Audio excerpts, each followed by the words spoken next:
Came downstairs this morning. Justice asked if we can make pancakes, and I saw all of these were set up.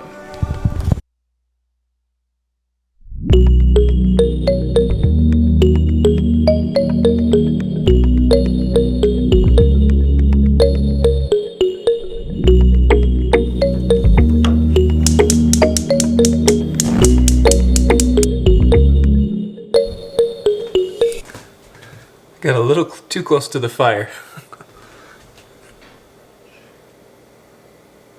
Jeez, my arm hairs are singed.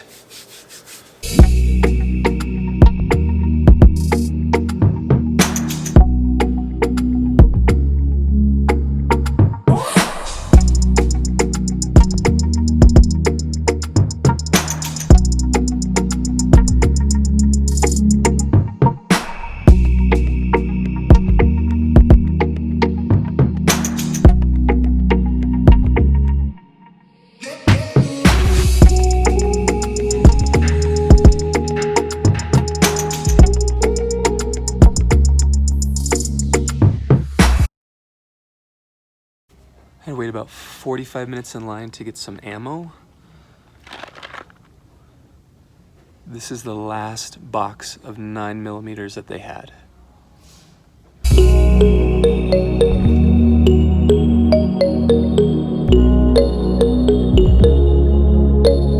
Ah, it's cold.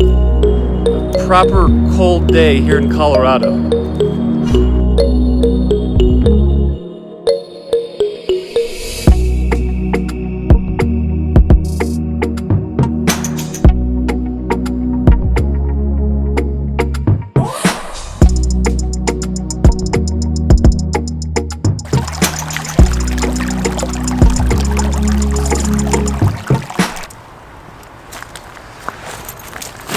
Just love it down here. It is day 197 and we're covering Isaiah 44 through 48.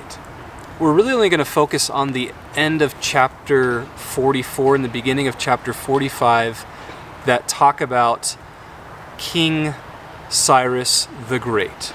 And here's a little bit of information that's important to note about King Cyrus. Cyrus II, otherwise known as Cyrus the Great, was ruler of the Persian Empire, and we're going to transition to look at a map about his empire and how he went about conquering the rest of the known world during his rule and reign. So as you can see here towards the bottom right-hand corner, we have the Persian Empire, and it was right around 559 BC that Cyrus the Great began his reign in the Persian Empire.